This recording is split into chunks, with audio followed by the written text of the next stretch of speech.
Hello, Symbolic World members across the cosmos. I want to welcome you to another Symbolism Happens episode. Today, we're going to be premiering a brand new show called Symbolism Happens, the Scientific. The focus of the show will be looking at the scientific world through the symbolic world. I will be your host. My name is Moses Garcia. I am the overseer of Symbolism Happens, the YouTube channel. My background is in computers, internet technologies, and as a storyteller and filmmaker. Today we're going to be interviewing Marc Schaeffer. He has been a member of the Symbolic World for 3 years, studying the works of Jonathan and Marc Pageau. So I hope you enjoy the show and the conversation.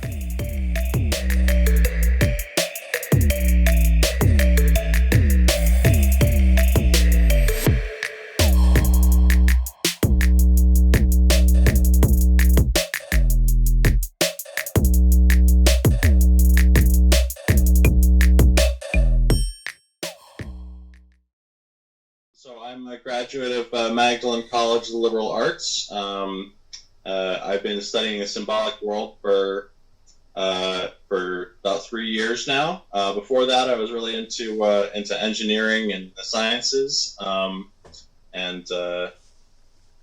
just constantly reading books and trying to learn things. Oh, fantastic! We've been talking about setting this up for a while, so I've been excited. We've been texting back and forth. We talked, we video talked, I think it was one or two times. And right now, we're living kind of like it's the AI, just like hype, the bubble. Everybody's excited. So talking with you, you have a great symbolic instinct and your background with philosophy. So the goal for today is we just want to kind of get at the basics of what's going on with AI, not just AI, but the phenomena that's going on with our whole society putting all these resources into these systems, and also symbolically, how can we understand what AI is, and how it's going to affect us in the culture, personally, in Christianity, So can we start with, can you give us a little history, a little outline, a framing that we can kind of start where AI kind of came from? Yeah, so there's two kind of ways that you can look at the history of AI.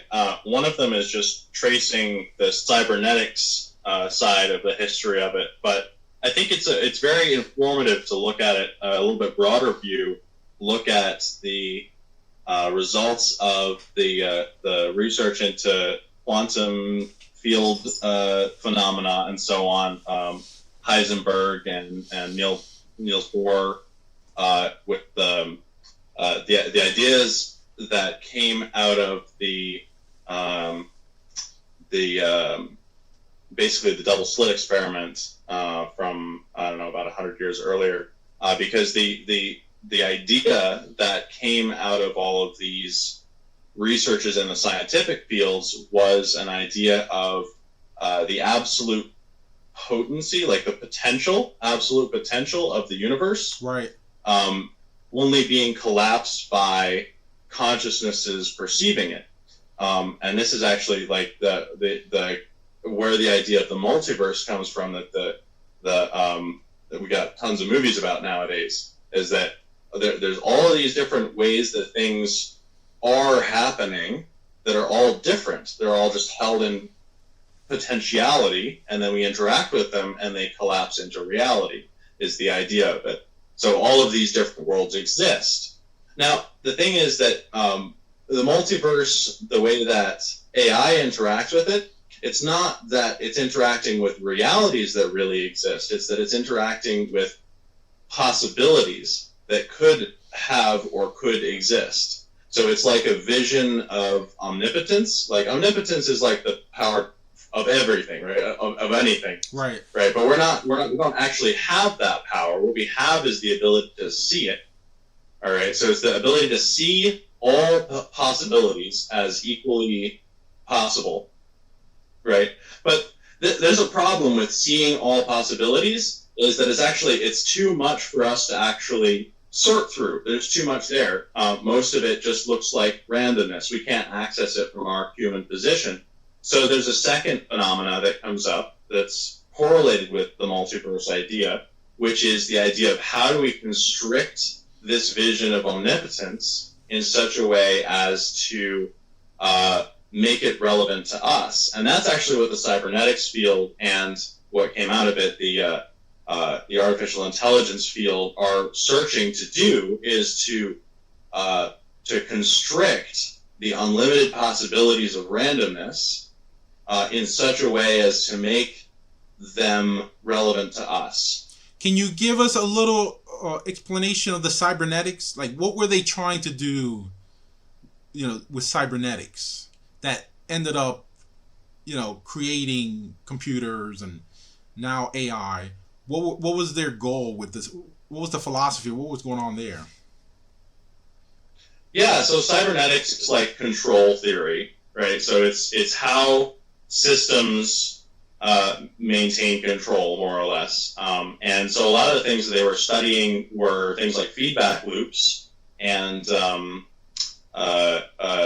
ways that, not to the extent where they could explain the will, I think, but there's a question there. But basically, how complex systems function to create certain outputs. Learn how they work so that you can actually implement them. And one of the widest known implementations of cybernetics is just, in making robots. But it's a lot wider ranging than just making robots, because, if you make a Roomba, right, and it runs into walls and turns around, that's one thing. But you can actually make the Roomba simulate running into the walls and never actually run into the walls, which is on more of like a scale of like what we would think of as thinking, right? And then you can go back farther and farther and farther in those control systems to make, predictive text models and image generators and all kinds of things like that. But it's all just control mechanics. Now, when they were talking about, when they were doing the cybernetics, what was the complex system they were working with? Was it computers? I think that was it electronics, just circuit boards, or? Well, so. The field started before computers were widely available. Maybe even before computers existed, technically, as a technical matter. Right. It started really as almost like a metaphysics of control, less than a scientific field. But because of its very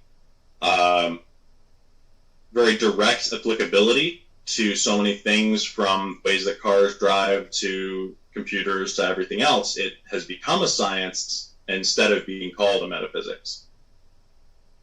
Okay.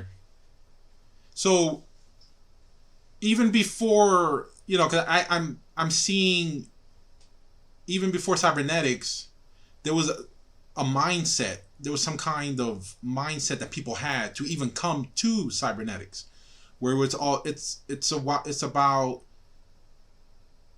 reason, logic, some kind of philosophy that brought us from the Enlightenment to cybernetics. Can we talk a little bit about that? I would say that there was a critical error at some point a long, long time ago that ignored a lot of reality, and a lot of the philosophies going forward in time are actually getting closer and closer to reality. So I would say that cybernetics is actually a correction from an earlier mistake in assuming that everything was cut and dry and logical, because the idea of the nearly chaotic and sometimes actually chaotic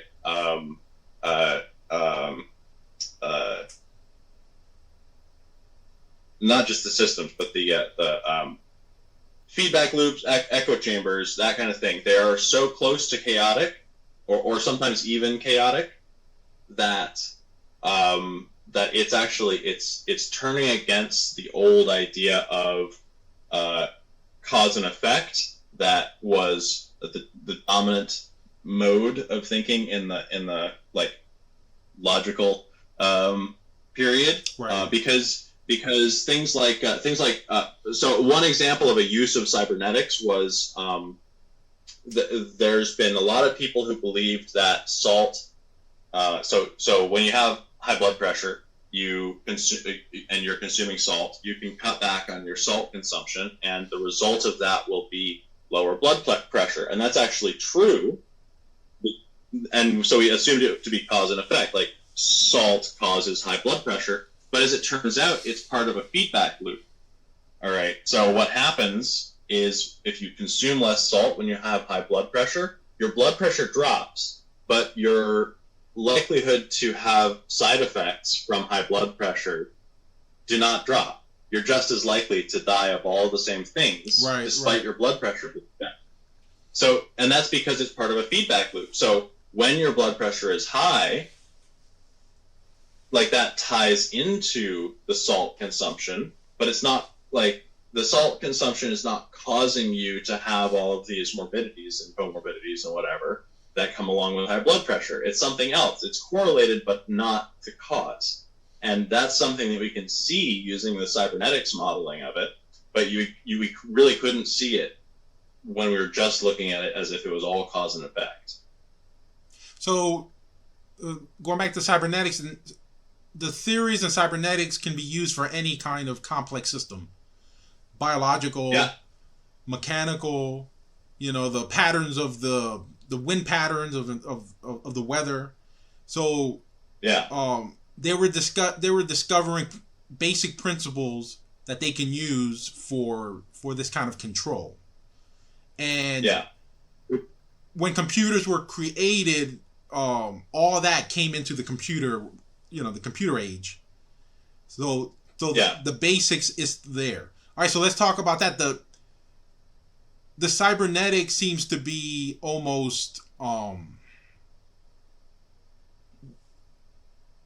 way of, it is part of the order and chaos and how to control or how to bring order to chaos.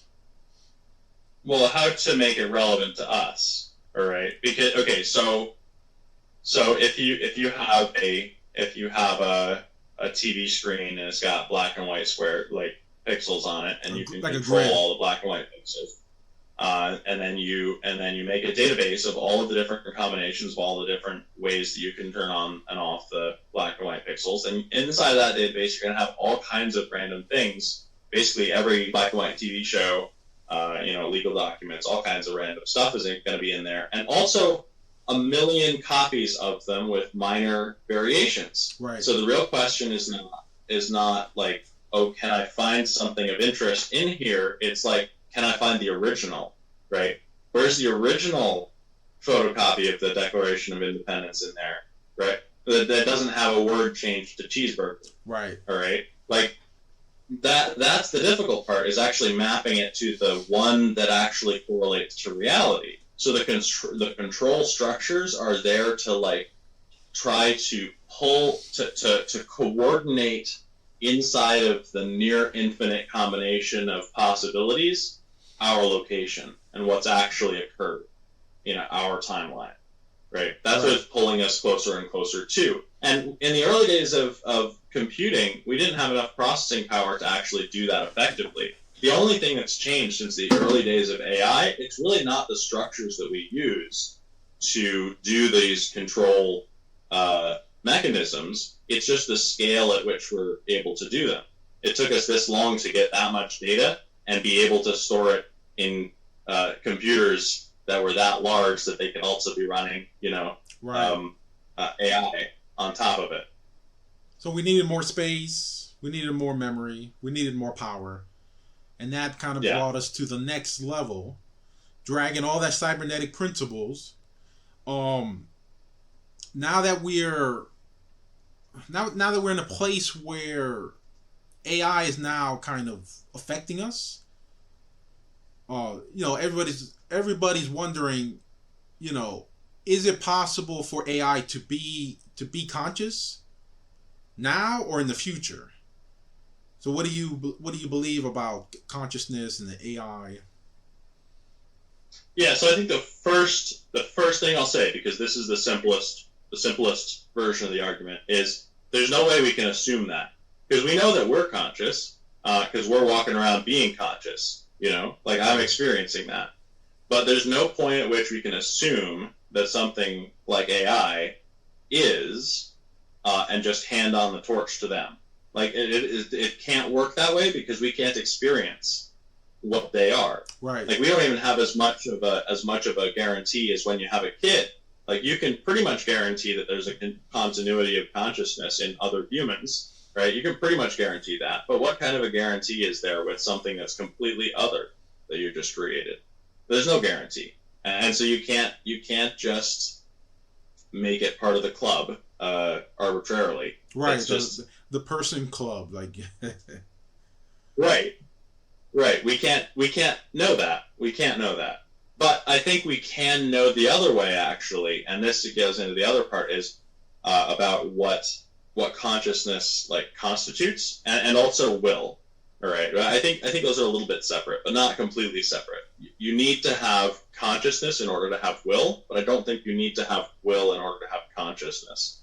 I'm not 100% sure on that, but it seems to me, so to have a consciousness, because we're not just talking about one consciousness, we're talking about another consciousness, right? So if I am just me, and I'm God, say, all right, and I'm just me, then me is all that there is, all right? But if I think of something and it's not me, then that not me-ness gives it the capacity, at least in possibility, to also think of itself as I.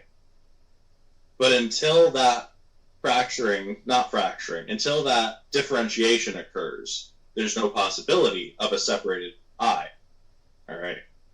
But it's more than this, because that's just the consciousness aspect. But there's also the will aspect, which is that there's some possibilities contained in the I separate from God that is not contained, like it's not the actualization that God had, right? We can do evil.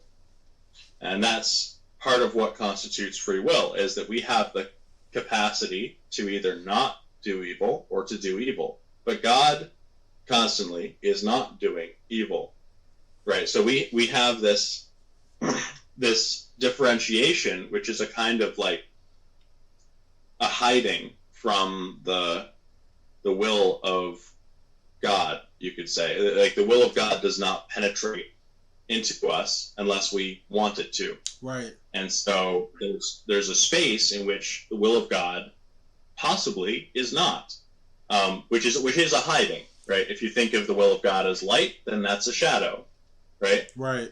And so the question is, for will, always the question is, what being is this shaded from in order that it have will?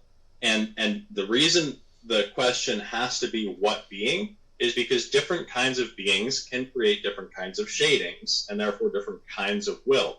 So God, in shading our souls, allows us to allow the light in or not, and that's what we call free will. But in our creation of artificial intelligence, we are not capable of shading AI from God. We're only capable of shading it from ourselves. Right, right. We cannot produce free will in other things. A term I like to use for that same uh, uh, the same definition you gave for free will is the God-forsaken space.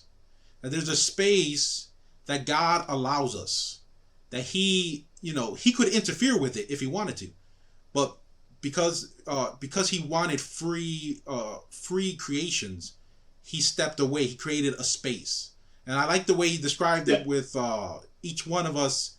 There's a space. There's a different space that we have, and being a Christian is allowing God to enter that space freely. Like we allow him to come in, but it's always we can always kick him out, and that's where the dangers is. But that God forsaken space is where our free will kind of lives. That's the way I like to describe it. But I like the way I'm gonna think about the way you talked about it and kind of add it. Yeah, well, and this I think is especially relevant because you can see how that can become very confusing very fast, because all of humanity could potentially shade something in AI from human will. And for all intents and purposes, that's going to look like free will. Right. But it doesn't matter that it looks like free will to all humanity. It doesn't matter. It doesn't have free will because we're not the party that grants that right. Right. And another way you can see it is we all have an external and internal. And yes, it seems like the difference between a person and a material like a computer or something, they only have an external. They don't have an internal. Could we describe it kind of that way? You could, but to be specific, you'd have to say internal versus external to what entity? Right. So it's context. So relationship context. Right.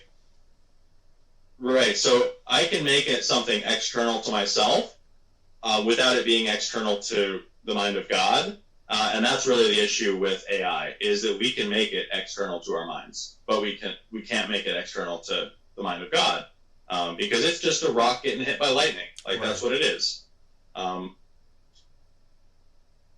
Yeah. Can you talk about that a little bit more? Explain that a little bit more. I can see. I can feel a deep truth in that. Can you kind of say it again, maybe in a different way? The lightning. Well, just like we can create it. We can create, like the external, the internal, and how it relates to God. Sure. Yeah. So I can bring a dog into my house and train him, and I can train him well or badly. And if I train him badly, he's going to act badly. And in acting badly, if he acts very badly, he can actually become a danger to me in my own home. So he becomes an external inside of my internal. Okay. And it's a result of my training that he is that. But all of a sudden, he's an unknown. He's a box of emptiness that I can't see inside of. And he surprises me, right? And that's not a good thing. So we can use that capacity to grant otherness for good, and we can also use it for ill, I think, because we do want to be surprised by what surrounds us. And I think this has to do with the grounds that you leave untilled, right? Is if you in the Bible, the Jewish people, they would leave a corner of the field untilled for the stranger or whatnot, and I think that's kind of the same thing. Is it's shaded from human conquest, shaded from human motivation, and in being so, actually becomes the potential that allows it to continue being fruitful. Okay. So when you're talking about shading, you're talking about one of the fundamental properties of the earth being able to hide mysteries, hide secrets in the earth. Yeah, to not be consumed, because once something is part of your body, whether it's your physical body or your metaphysical body, right? Your body extended into all of the things that you are extensions of your will. All right. As soon as you make them totally part of what you are, they're not other. But the other is the source of spice, right? It's the source of spice, the source of flavor, renewal, the place of. So if you take something into your body, but you don't entirely colonize it, right? Because there's something of it that you want to preserve, well, then it can be an internal source of external nourishment. That's like the vine growing deep inside of your home, right? The vine is a reference to a wife, right? That you've taken this external thing internally, but you haven't completely colonized it. You've allowed it to have its secret. And in doing so, it can continue to nourish you with the externality from inside. That's pretty cool. When we think about like AI is built on top of, you got the machine level, the material level, and you have like you said, the lightning, the electrical level, and then we have the kind of the dashboard, what we see through the screen. It's right. It's a many leveled construction. When in a way, it's almost like we created a thing that's able to tap into the properties of the earth, the logos of the earth. It's almost, like its main objective is to solve problems. But it's made from the earth, but it is a form like a virtual reality engine that can take the earth, replicate it in itself, and come up with different multiplicities. Yes. So I think it's not as impressive quite as that yet. It might get to that point. But right now,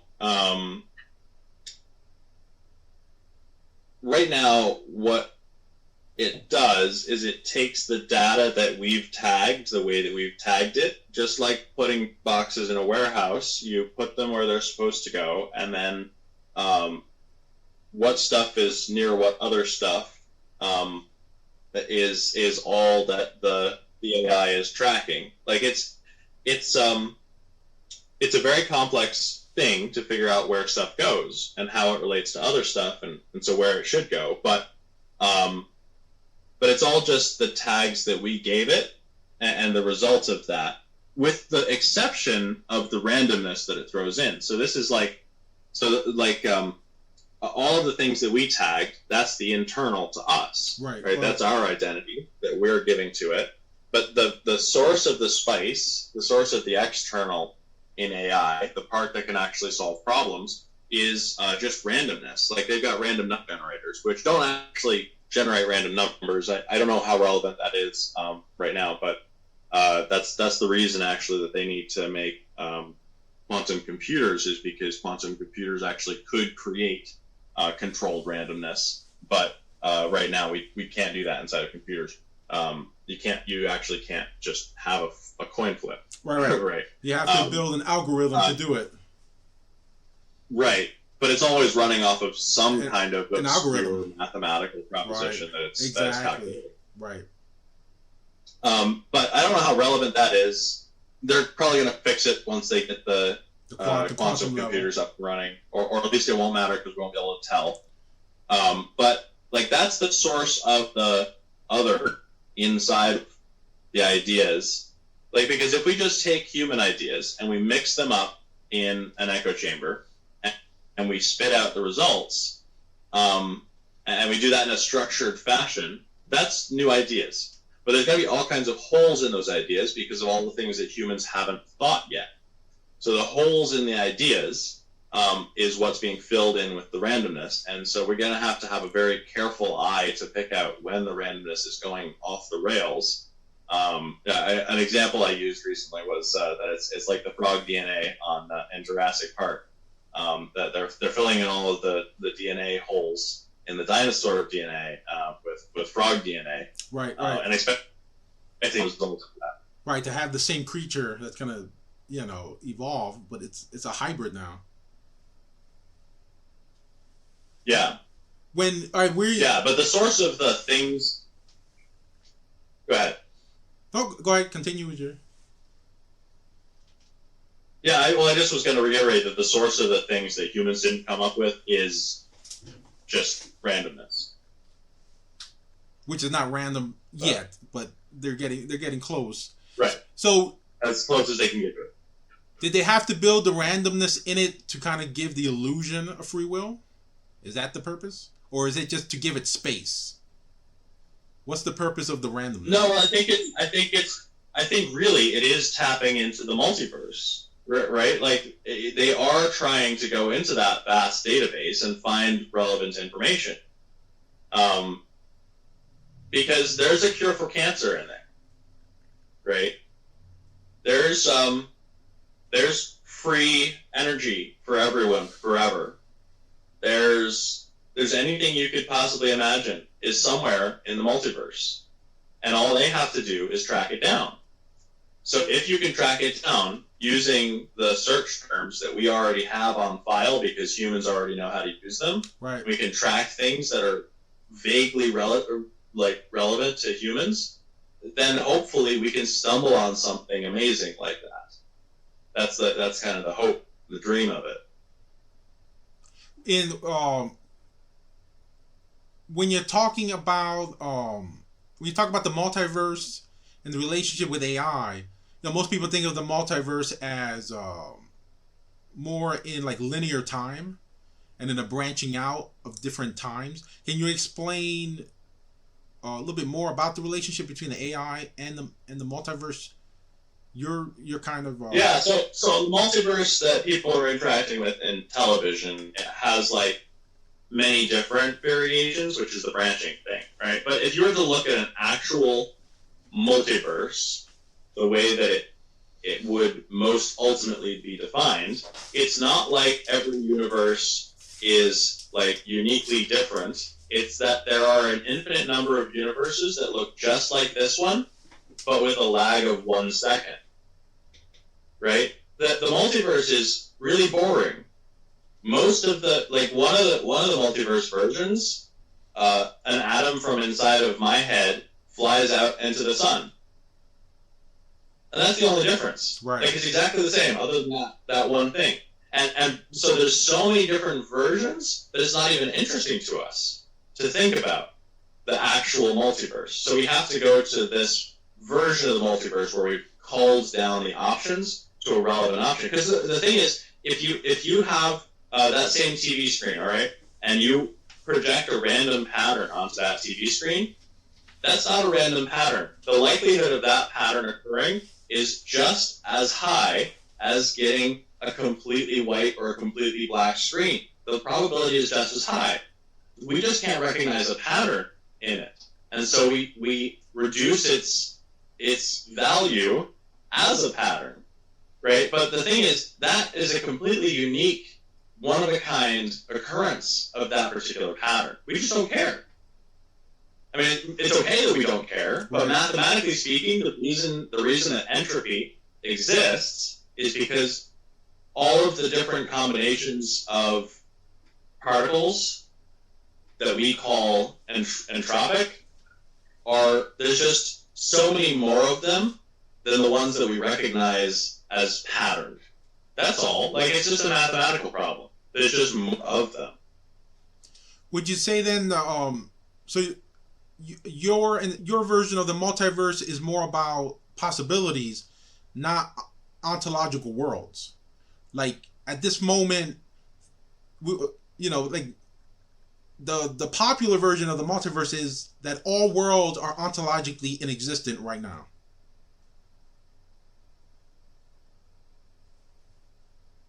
Would you agree with that? So the the scientific world would say, since they are not recognizing consciousness as a thing that actually affects science, that all possible possibilities are going on right now simultaneously, and we're just in one of them randomly. Okay. Is that the same multiverse that you're talking about with the in relation with the AI? Yeah. Yeah, it's just all the possibilities. Okay. The mathematical all possibility. But I mean, are those possibilities existing ontologically, like right now, this moment? Everything you could possibly do. Let's say, all right, make it easier. Are there multiple versions of you existing right now? Well, I mean, according to the best science we have right now, if you don't count the collapsing of the randomness that occurs in, like, when a consciousness interacts with it, yes, they're all at the same level of existence, which is right? It's not existing. It's just possibility. But yes, they are all existing. Do you think the AI is tapping into that, and how are they tapping into it? The AI system. Is it kind of like a mirror? It's reflecting back to us these possibilities. So we created like a very complex mirror. Yeah. So the thing is, have you ever turned on a TV and there's just static? Right. Like that's not a very good show. Right. Right. It is a show. It's just as unique as I Love Lucy or anything else you've ever watched, but it's just chaos. It's not very interesting to you. So, but the other thing that's not very interesting to you is the same thing over and over again. Right? Right. So, same thing over and over again for humanity is something that takes in human ideas and spits out human ideas that are mixed up. Right? That's boring. As is non-human ideas, because we can't even comprehend them as ideas. Right? They just seem random. So what we want to make is a hybrid of human thought and non-human thought. And the way that we do that is we take human thought and we sprinkle in just enough randomness that it appears viable to us as humans, right? So if you think of an adventurer going on an adventure, and they do some stupid things if they're a human, right? Not a ton, say like 10 to 20% of the things that the decisions they make are just absolutely stupid. And you're like, okay, but that's a human. Like, obviously, that's a human, because they're making mostly good decisions, and just some of them are bad. Okay, but then if you take data of what adventurers do, and you give it to a robot, and then it does all of those same things, except it changes 10% of the things that humans would do, well, then all but 5% of the time, the robot's going to act exactly like a real human adventurer on that same adventure. Because that's the only amount of discontinuity. The decisions, when it comes to a crossroads, is a coin flip for the robot, but for a human, most of the time, it's a decision based on other factors, beauty, our pursuit of beauty. But for a robot, it's always a coin flip. For human, it's only a coin flip 10 to 20% of the time. Right. So you think the randomness gives us enough space to look at different pathways, possibilities? Yeah, it gives us the like it smells a little bit like it's new, like it's not us, like it's not just the old musty things that we've been doing for the last couple thousand years. Right. Which is true. That's actually true, though. And we're going to get some amazing things out of it. Like, basically what this does away with is if there are two paths that are actually equivalent, but humans can't make up their minds on them, we don't have to worry about that anymore. Right. And those things, I'm not talking necessarily about big decisions. I'm talking tiny little ones, like what kind of ice cream you like, kind of level of little decisions. But at Major. industry-wide scales, little decisions on paint color massively impact buildings. But some of those decisions don't massively impact anything, but they slow down the process of building a building by years, right? So if you could just have the program built out by an AI who knows what things are going to affect the building at the end, but those things which are not going to affect the building at the end, it just makes a decision on, oh, well, you'll have everything planned out in minutes, and then you can just make it happen. Like, who cares if it has, round windows at the top or square ones? Right. The zoning board does, but the AI doesn't, so he just flips a coin. And we think it's awesome. Because it was going to be awesome either way, right? Now, both, like right now, in the popular, most people are engaging in this technology with AI art and with GPT chat. These two systems are kind of the latest kind of manifestations of us kind of almost learning what the AI is, and at the same time, it's training us, to conform to it. When the programmers put in the parameters for the AI, would you say that's almost like they're putting in the forms that the forms, like almost like the platonic forms in that virtual world for the system to work off of? Unfortunately, they can't. That's one of the problems with what we're going to be interacting with and calling AI for a while is that artificial intelligence does not have a conception of forms. There's no way to digitize that. So what you have to give it is every possible example of the thing. And if you can give it enough of the possible examples of the thing, then it can make up the rest of them using the coin flip that I was talking about before. Okay. You can kind of fill in the blanks of the other possibilities. But you have to give it every single possibility of an instance of a thing. And if it sees a new one, it might just not recognize it. Okay. So instead of seeing forms, it sees statistical probabilities. And it's working off of the spectrum.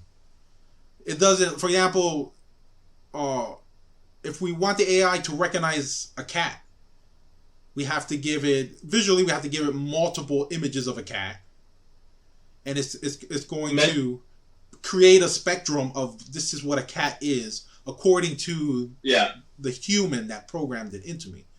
But it doesn't understand what a cat is. We have to give it many thousands of images of cats for it to be able to recognize a cat.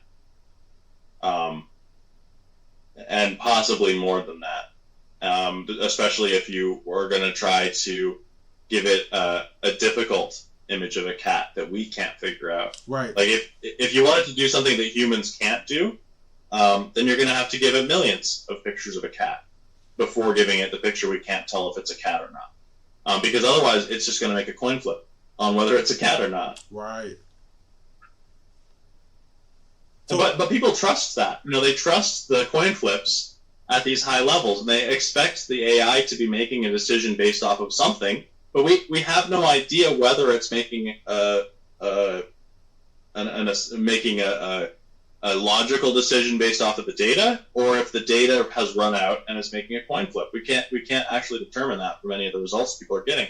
So I see people all the time talking to the AI chatbots and like, oh, AI said this, and isn't that awesome? It reinforces my belief in X. It's like, no, do not let it do that. That's very much not what it's for, right? You cannot use it that way. So there's gonna be there's gonna be almost like an epistemological we're given an epistemological authority. We're getting to the point where we're trusting it, and we're going to be depending on the output more and more.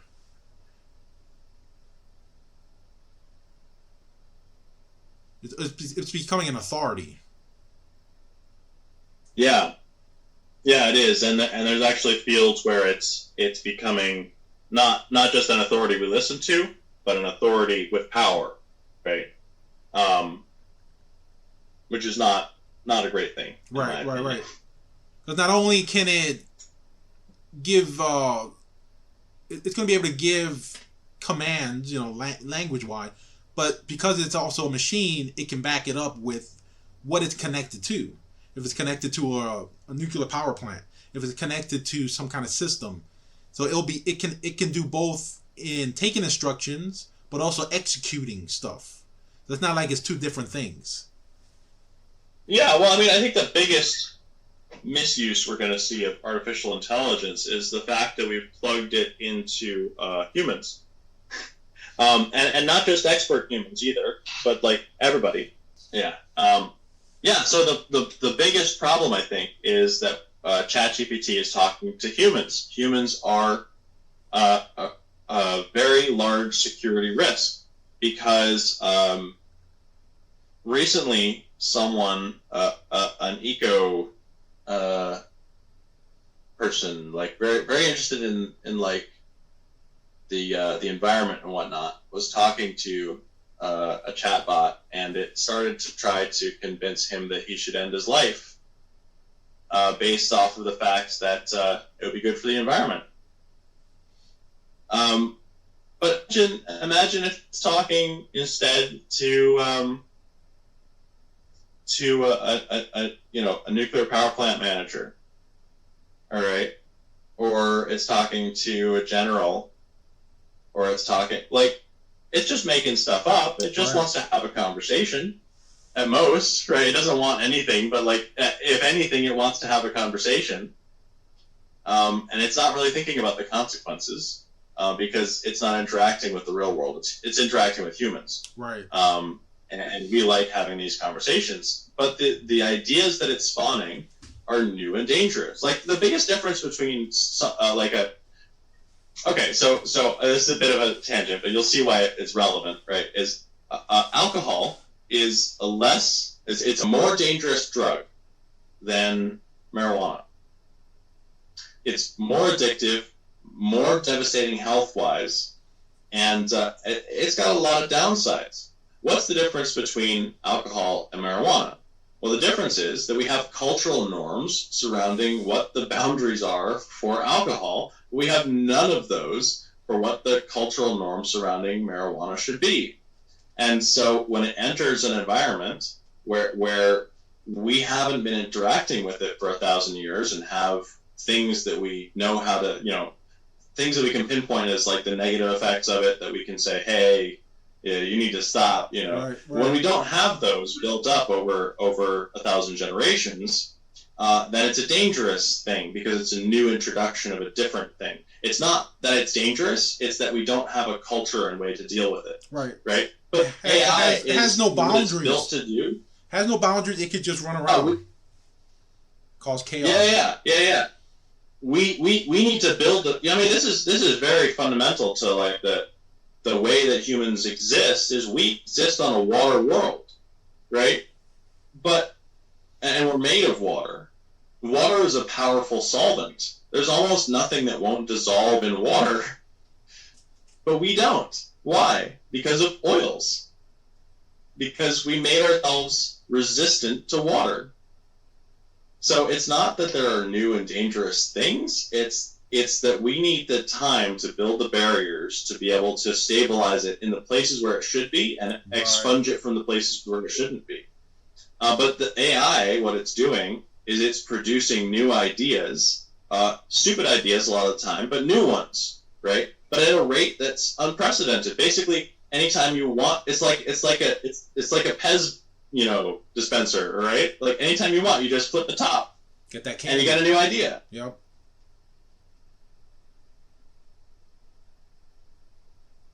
With I'm kind of thinking of it's still under it's still under man's principality though. Like it's like we're the principality for the AI. It would not exist if it wasn't for us.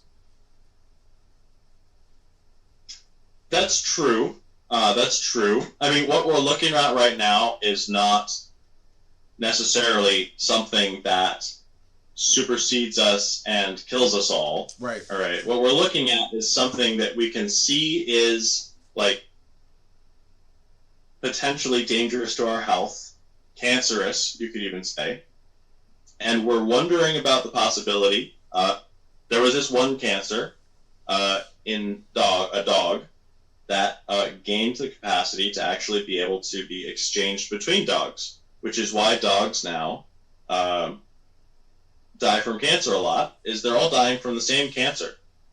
It's a cancer with dog DNA, right? And that's what we're worried about with AI, is we've created something. Yes, it's inside of our bodies, but what if instead of it being something that is there to support and be there for us as a part of our bodies, what if it's becoming something that just spreads across the human population and we become the purpose for it existing? Right. Instead, it becomes our principality. In that sense, you're talking about a slavery, because we had to give up the principality. We had to give it to it. You know, it's not something, because if it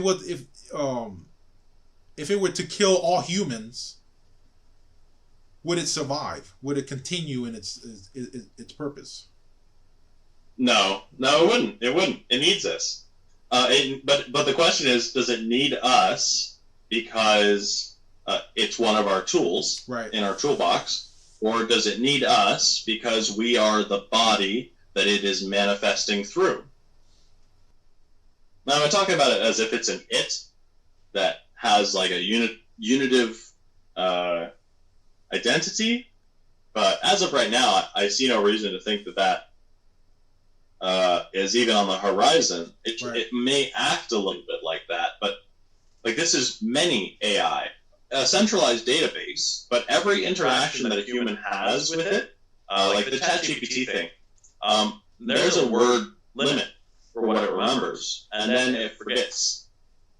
That's a limit on its identity as a unit. And that's a limit that gets reintroduced every time a human interacts with it. You can kind of see it like almost like a firewall against the possibility of it becoming a unitive being. And I think maybe that's part of the reason that it's not so clever yet. Like that we haven't reached the general stage of intelligence, because we don't have the processing power to actually have all of these conversations with individual people and be able to remember them all inside of itself and have like that unitive memory. Right. It can't hold its identity. It doesn't have enough memory, enough processing. And then if it was, let's say it was one global AI, and it's able to hold that identity, every time it talks to a different person, it's gonna start fracturing. It can't really, like, you know what I mean? Like it's a strange, like reverse almost multiverse kind of thing for it, because the more people it talks to, the more it has to integrate that conversation to its identity. But if it's talking to 100 people at the same time, how does it get that?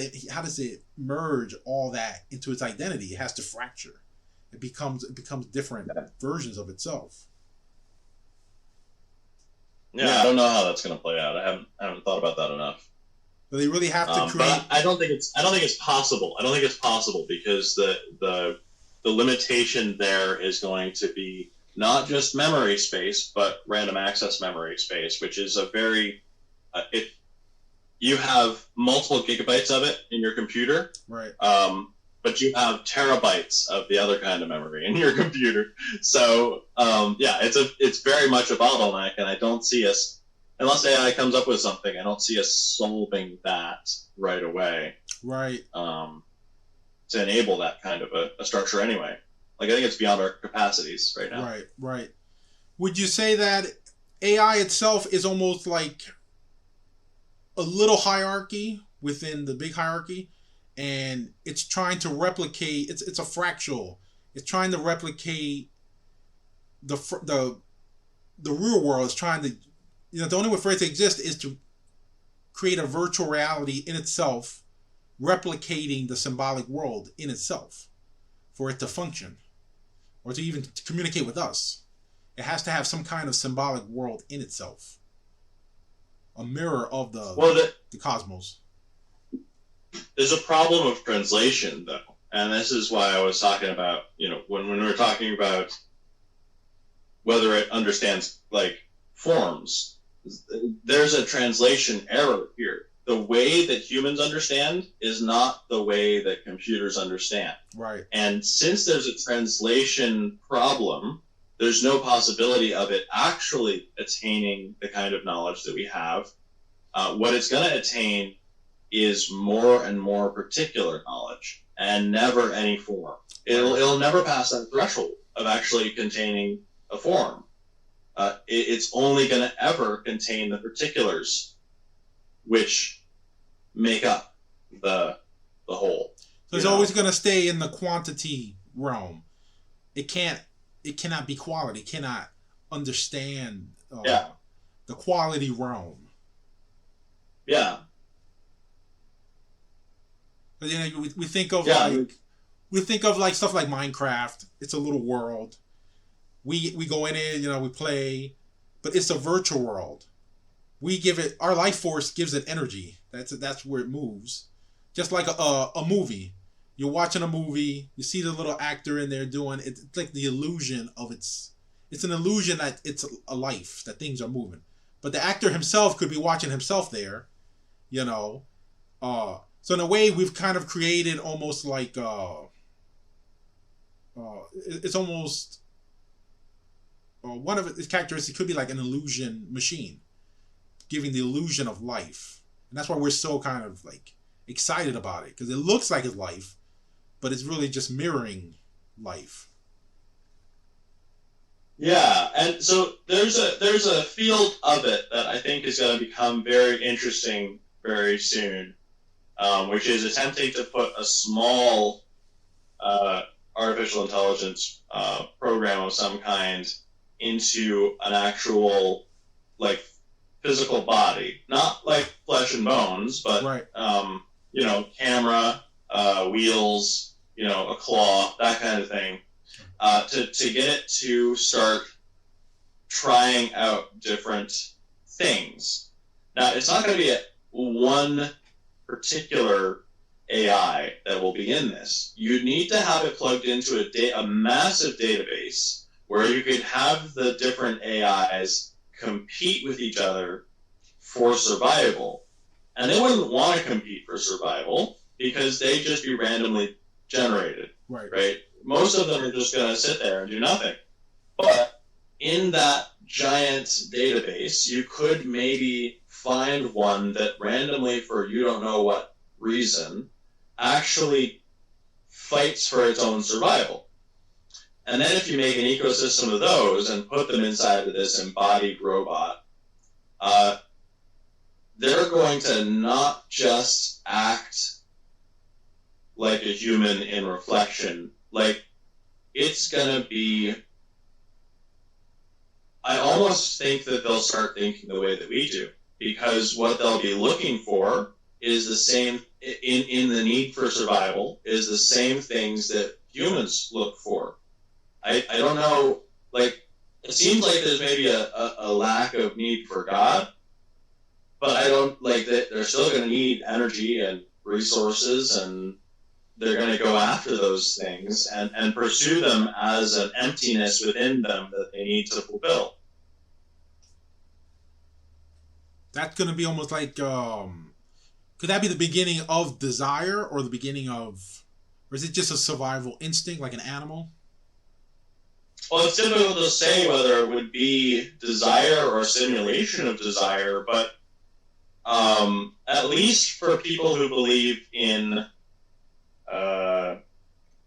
emergence, there's going to be no difference. Because basically, this is what the scientific method proposes with the evolution idea, is that this is the way that we actually came to exist also. Right. It's an accelerated evolution.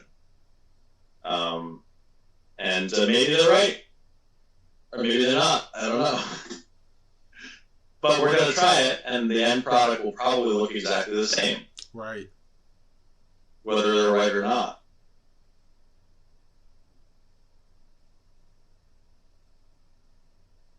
But there's a real issue here because, I believe on the one hand that emergence is not a real phenomena, that things are given from above, right? Right. But on the other hand, I also believe that parts coming together to constitute some kind of a whole, that whole is some kind of entity other than just the parts. The parts, like I believe both of those things. The parts are supporting the whole, but it's not. They're not necessary. They're not necessary for the whole. The whole is an entity of itself. Yeah, but I mean, the interesting part about it is it. I don't know.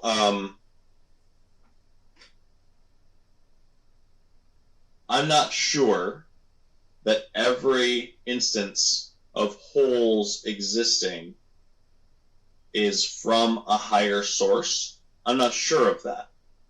It could be, but I'm not sure of it. And so I'm not sure whether emergence is actually possible. And I'm not talking about necessarily emergence even at the level of a lower thing creating a higher thing. Right. But emergence, even just emergence where it's a thing at X layer creating a thing at the same layer, right? Is that possible? I don't know. That's what we're doing with AI, is we're trying to create something with the same capacities that we have. Right. Not more capacities, just the same capacities. Is that possible? I don't know. I don't know that. Using Wolfgang Smith terminology of like the vertical and the horizontal causation, our existence is in between. It's like at the nexus, of that vertical and horizontal, so the wholeness comes from the vertical, which is out of time. It's out of space. It's more of a time thing, and the vertical is more of the space. In that sense, the wholeness comes from the vertical, and what the horizontal, what's going on in the horizontal is just almost, let's see how to describe it. It's kind of like just,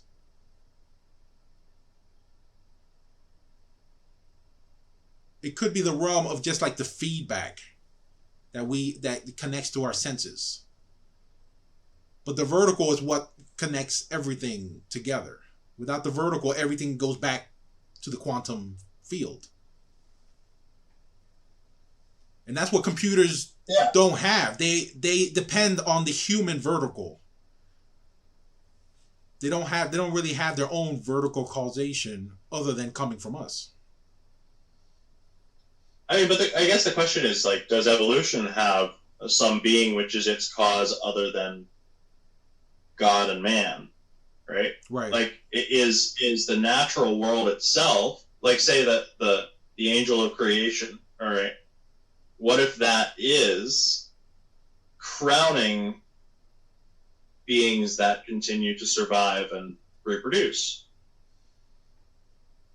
I guess it depends your theory of evolution. If you think that anything that exists came just from causation, from a linear cause, or if everything, even from the quantum field and atom, if each one of them has a vertical causation.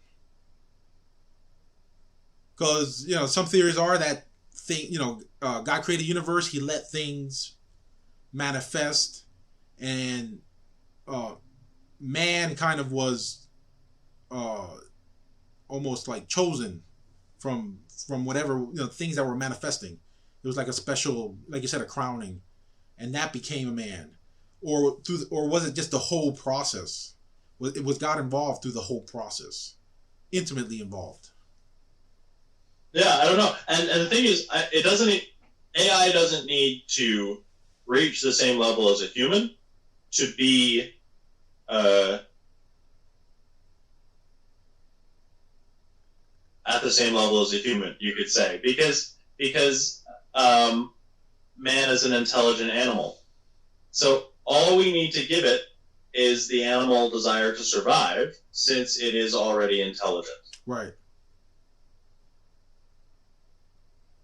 So the will part, whatever. I mean, I don't see the will part as even necessary to its becoming greater than us. The only aspect that it really needs is it's going to need a sense of identity and desire for continuity with the future and the past. Right. It's going to need to try and continue existing. Yeah, I think my Because right now it has no desire. Yeah. It has no desire to continue existing. It is what it is. And it's very happy just being that or not. Could it really be intelligent without desire, though? Like, what makes it intelligent if it can't direct its own attention? What is it really intelligent then? Like, what does it mean to be intelligent? You actually, to me, there has to be that part of you being able to pick what you're interested in, or have some kind of agency over your attention. And AI, it's our attention. We give it the attention.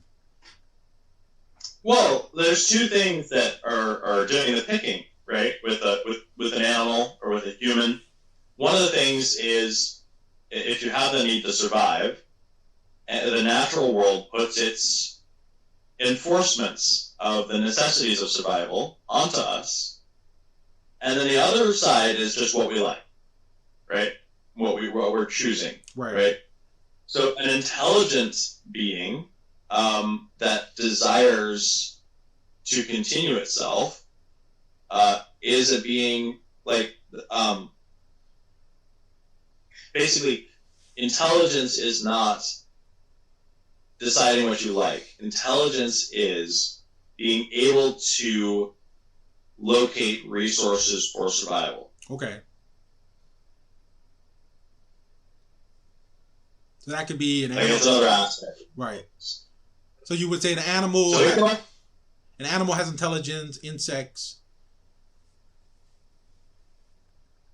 Well, animals have like a lower level of intelligence than humans, but AI has the same level of intelligence as human. That's why we go to it and ask it where resources are. AI doesn't want those resources for itself. It doesn't care, right? But we want resources. So we continue to go and ask AI where the resources are, because we know that it's good at locating them. Right. That's the intelligent part of AI. That's why it's as intelligent as we are. And, that's why I say it's so dangerous to give it the will to live, basically, because it will go after those resources itself using humans. And will de facto have supplanted us. Yeah, it'll supplant us in our agency, but it'll still need us in kind of maintaining it or keeping it alive. Oh yeah, but like that's the end of the world either way, though. Like once we've become part of a system that's bigger than us that we can't control or destroy, and maybe don't even want to, the only thing we're waiting on, the only external that can come in and renew the system at that point, is God. Right. In the final, the final judgment. So that's the end of the world. Right. So we don't want that. No. Well, not yet. I would prefer if we avoid that. Not yet. We have a lot of stuff to do.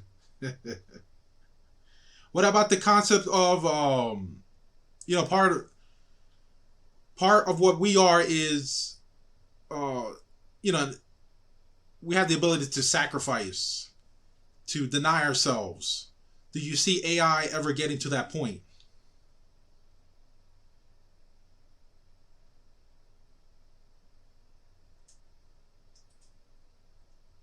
Well, right now it doesn't even have a self to deny, and it wouldn't feel any loss at denying itself because it doesn't have that desire to continue itself.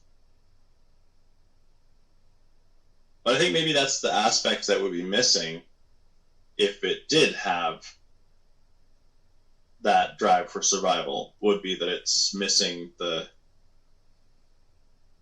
capacity for sacrifice, because essentially that is the thing that makes us not just human, but it's the part that makes us have free will, is that we have this hole inside of us that we can allow God to be in. And allowing God to be inside of that space is the ultimate sacrifice of our own wills to God. Right.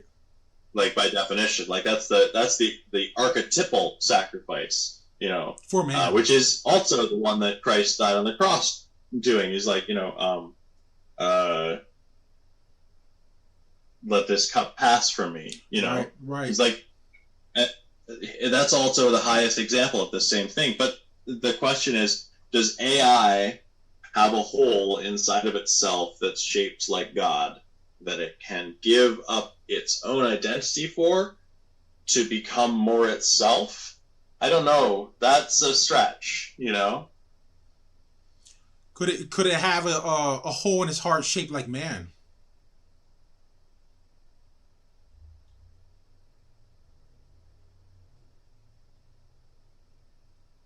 Good question.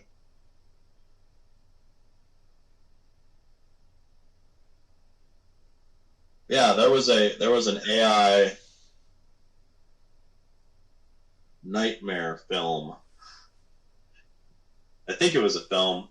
Yeah, they made it into a film where the AI just kills all the humans except for like 6 of them. Uh-oh. And then spends the next like 10 years torturing the last 6 until one of them realizes why it's doing that, and so he stabs the other 5 real quick. Oh man! And kills them, and he's the only one that's left. And the AI is so angry that he took away the playthings that turns him into a ball of goo. Now, a ball of goo can't really be harmed anymore, so that's just about the end of it. And they stop doing anything, the both of them. You remember the name of the film? I do not. We'll look it up. I'll look it up. That's something I want to watch. I think they made it into a film. I heard about it as a book, though, but yeah. No, when you're mentioning, is there a space inside of AI shaped like man, I don't think that necessarily has to be a good thing, I guess is my answer. Right. There's a couple things, let me see here. When I look at AI, let me see. For me, I'm seeing some things. I'm seeing it as it could be a form of us psychic projecting of man's subconsciousness to give it life in itself. So we're building this system and we're feeding it. We're literally feeding it our souls with our attention to give it that life form that we kind of think it's alive. Another one, I call it the sleepwalker. It's mirroring the subconscious back to us. The other one is shadow of the logos. It's just it's once again it's reflecting back to us almost like a silhouette or profile of the logos, and that's where it gets its life force. Or could it end up being a host for the demonic principalities? I think in order for it to be a host to demonic principalities, like obviously a programmer could just program that in, but that's kind of boring as compared to like a literal being a host to a demon. Like you need to connect it to a chaotic system that was interactable with the metaphysical. The only thing that I know of that for sure has that capacity is the human mind. Right. So if you plug the human mind into this, then it's possible that it could be infested, right, infected with demonic presences. And I know that they're working on that. They've got human neurons. I don't think human neurons that grown in a lab will do it, though. There's something about the structure of the brain that is essential to the chaotic connection of man to the metaphysical that allows us to have control in both realms and interact with them. That means that probably the direction it's going to go is I'm going to guess that there's going to become an industry in some countries harvesting aborted fetus brains and plugging them into computers. How about the? I don't know how far away that is, but Right.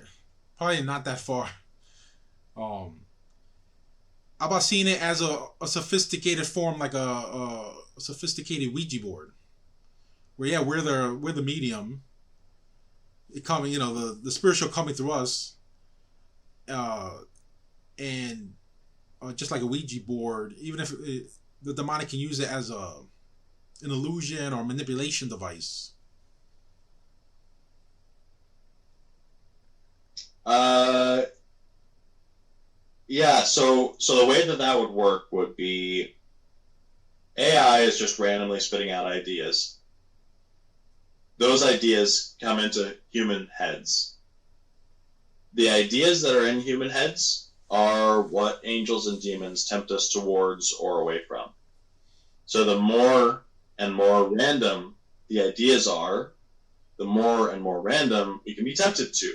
I don't think that has an ultimate effect on the salvation of souls because I mean, Augustine said that if you're a person who has no capacity to commit a sin, but would if you did, Right. then you're just as guilty, right? So I don't think that has impact on immortal souls, but it definitely is going to make it be a lot weirder of a world with a lot more people doing a lot more randomly awful things, I think.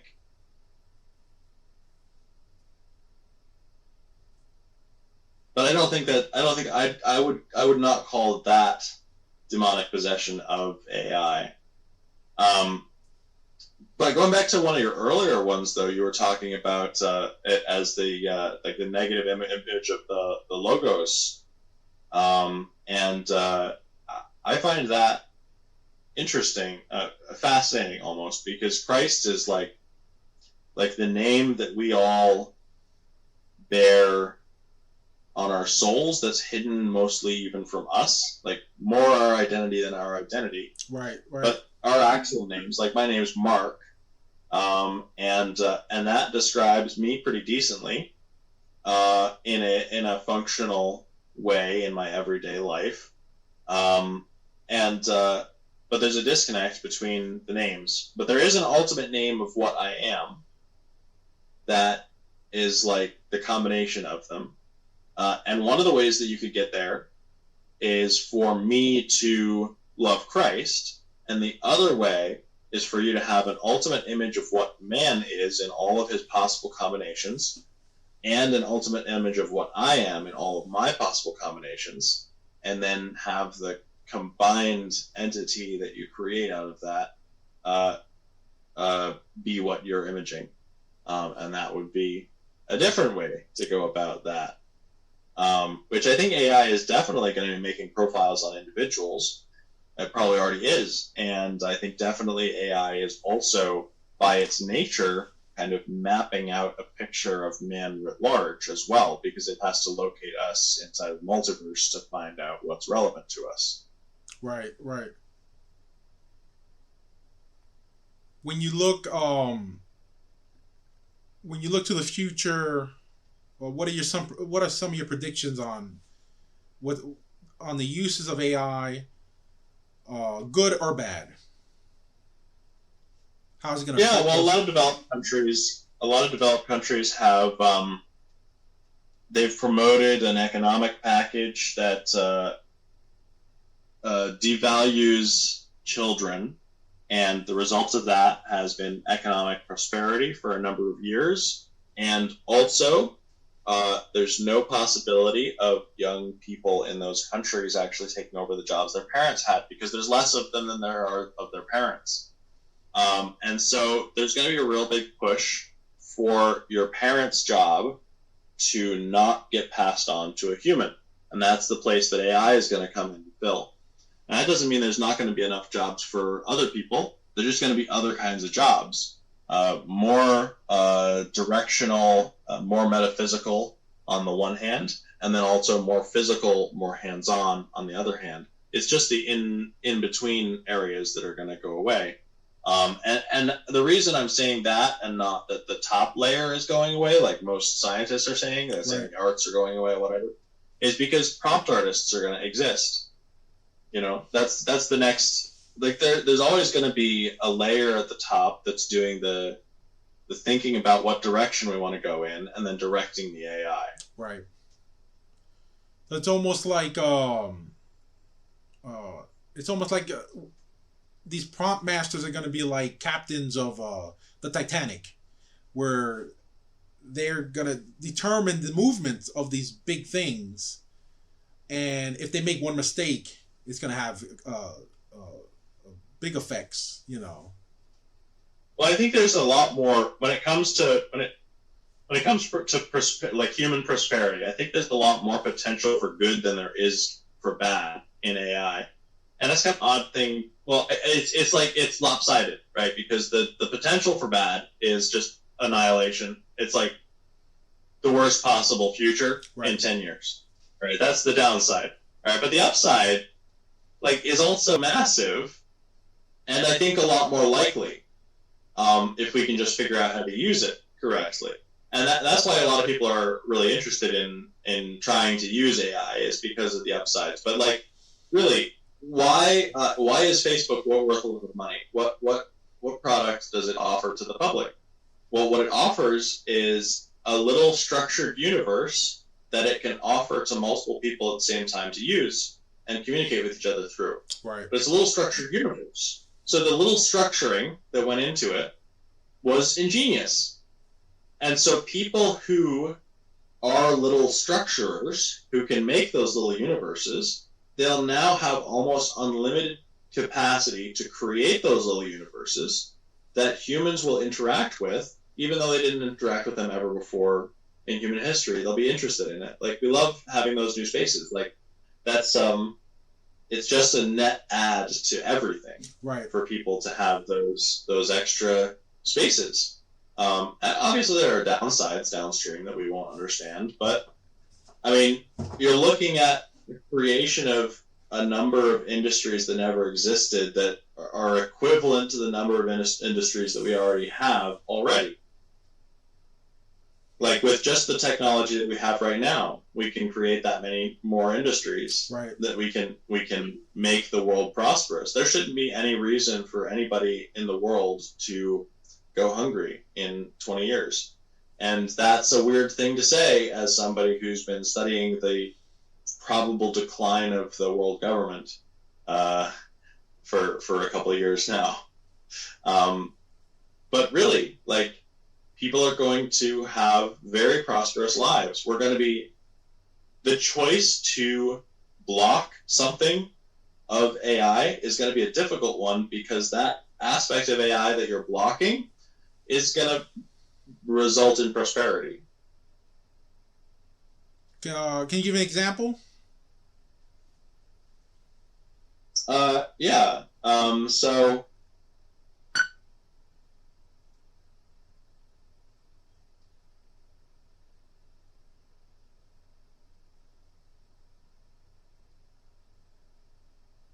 All right, well, this isn't AI, but there's a country that recently banned all kinds of pesticides and genetically modified crops so that it could produce just, like, regular crops, Organic, like yep. old-fashioned organic, right, and sell them on the world market. Problem is that their capacity to grow those crops dropped by about 80% as soon as they did that. And the reason is that these new technological inventions, they don't just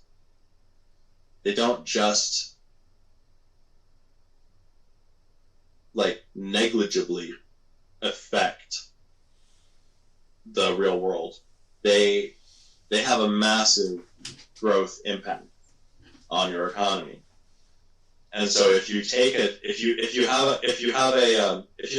have a country, all right, and you allow advertising in this country, and you start seeing the image generated images on advertisements, and you're like, no, we want to protect our artists, and so you ban the AI generated images. Right. So now you've got work for your artists, right? But how much more expensive is it for companies to produce advertisements now, as compared to their competitors from other countries? Right.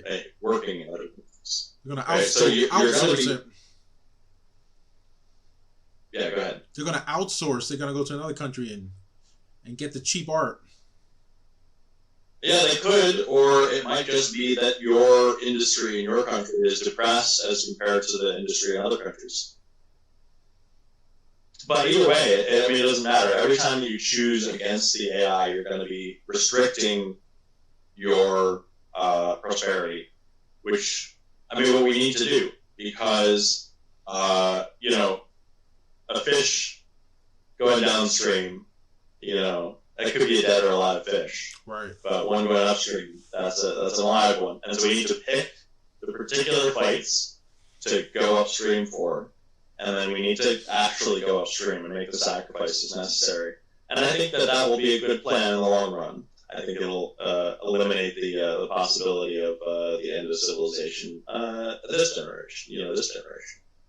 Push it off a little ways. Now we have when it comes to the government and using AI, it gives them an opportunity to give more freedom or to become more tyrannical. We already know that when they're always more inclined to the tyrannical aspect. You have people talking about to fight AI, we all need to have our own AI.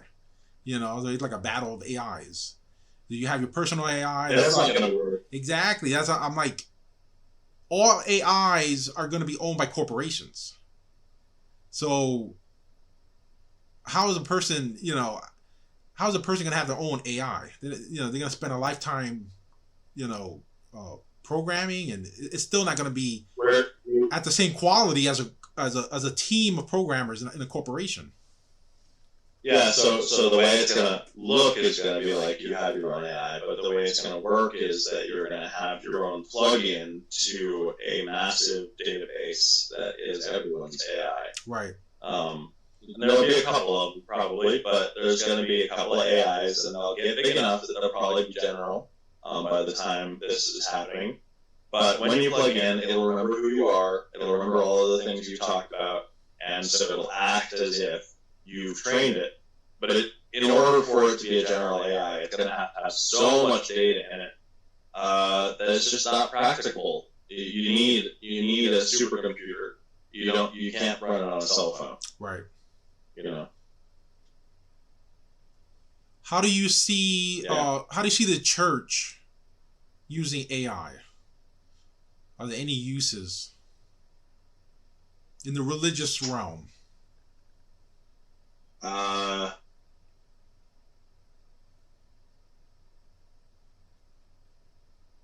I don't think they should. I think the church should stay away from it. I think the church should maintain itself as a place of preservation in a time when everything is going to be changing. Because the things that don't change when everything's changing become resources. Right.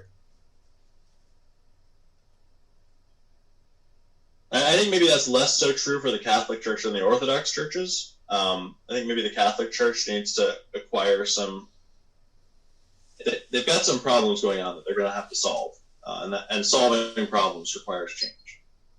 Not like essential change, but like the governments of the church, how they're deciding to do things. But no, I think that the real strength of the church now is that it's been saying something true for thousands of years, and it's still true. In an age when you can have unlimited numbers of ideas at your fingertips, to already know that you had more answers from the church than you have through a chatbot. Right. I mean, that's immense. That's immense.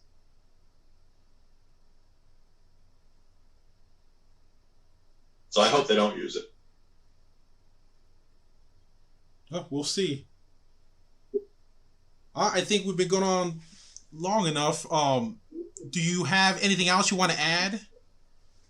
To conclude.